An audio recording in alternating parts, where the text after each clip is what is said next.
Is there anything that can happen that will make you change your mind about this particular direction? No. So it is either Biafra or nothing else? Or death. Yes. Or death? When I say Biafra or death, I'll keep pushing. Either I am alive, I die in the process, I won't stop.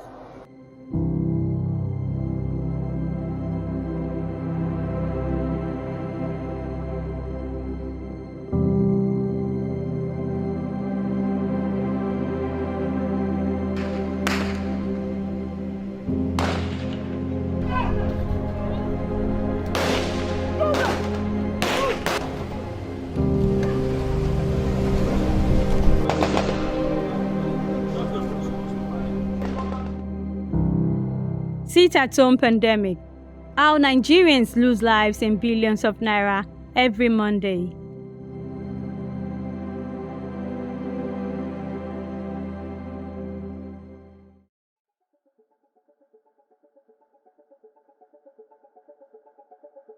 Once upon a time, the Southeast region was a thriving, peaceful region known for unprecedented commerce.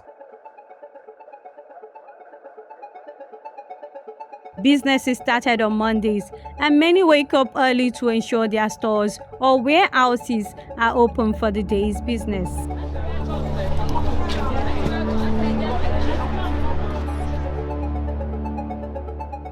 Gunshot heard were mostly from hunters in remote communities or villages, or traced to far-flung military barracks, predictably to hunt down the uncommon criminals.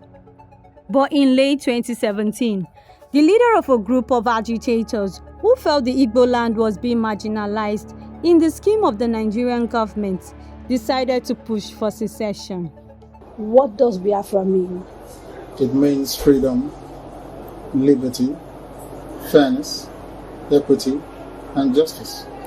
In practical terms, these are very good sounding words, but in practical terms, what does Biafra mean? Confederation.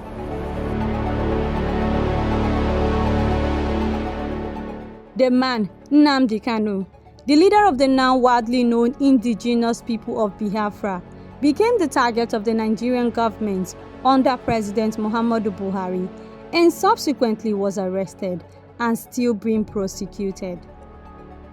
How this birthed a seemingly endless sit-at-home pandemic every Monday and a grueling agitation as residents lose lives and billions of naira in the southeast in this economy is the subject of this report from Karaka Reports Nigeria.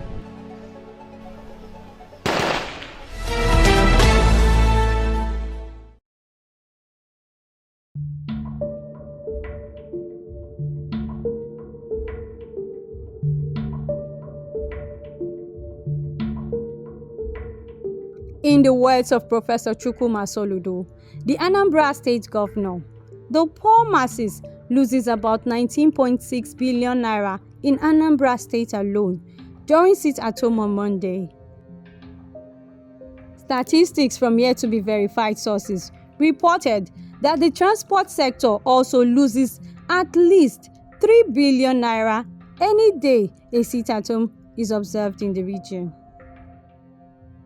Neighboring cities such as Asaba, Delta State, in the last 1 year have been experiencing an influx of businesses and population relocation because Southeast is losing its place of top priority destination for business.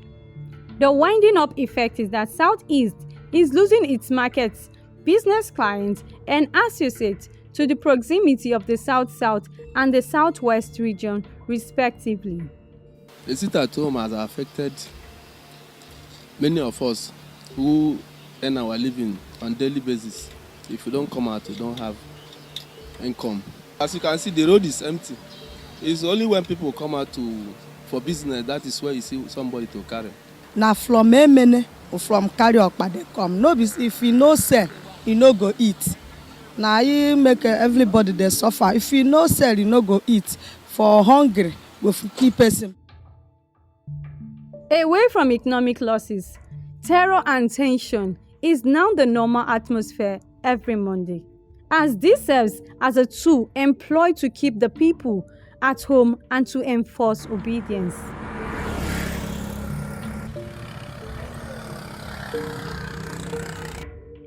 It started with the serial assassination of politicians, security personnel, including policemen and Nigerian soldiers, and later gravitated to the burning down of police stations and stealing of ammunition.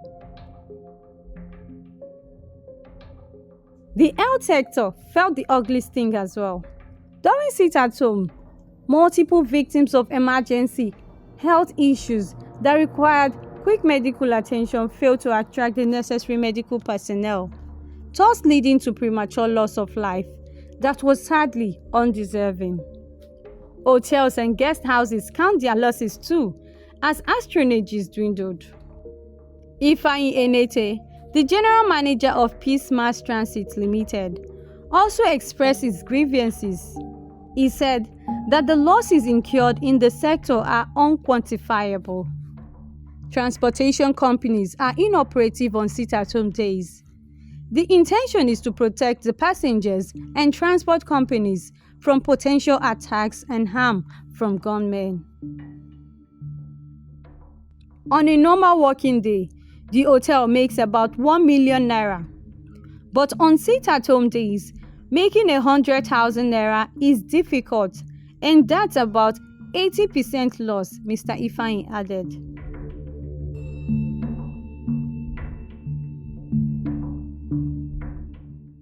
Now, the education sector is also badly hit by the bleeding and suffering from the sit-at-home pandemic.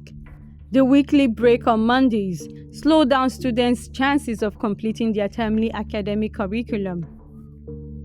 On normal settings, the exam classes JS3 and SS3 at times do not finish their curriculum due to workload. Additional weekly sit-at-home breaks make it even much more worse, leaving a lot of topics untouched before final exams. During the 2021 WAEC examination, several students in Southeast missed out in the day English language was written. The paper was written on a Monday, which was declared a sit-at-home in the region. Some had arrived their venue late due to transport and security issues. Others did not show up at all. Meanwhile, in some areas, hoodlums enforcing the order moved to schools and chased students writing the examinations away.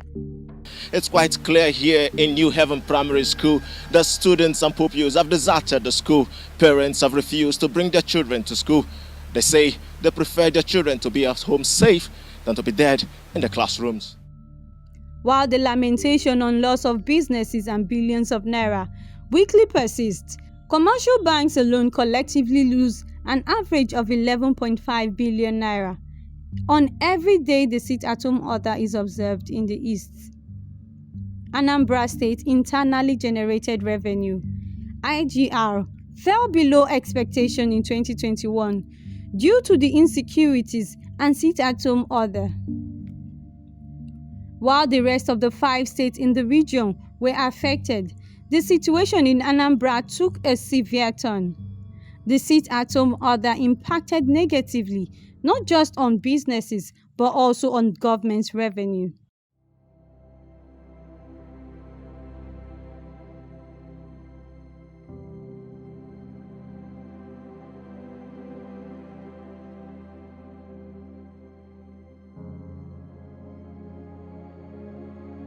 Overall, the paralysis that the sit-at-home poses is destroying the socio-economic, religious, political, and cultural state of affairs in Southeast, and it is hoped that the Nigerian government will release Nnamdi Kanu, the IPOB leader, as ordered by various courts in the country.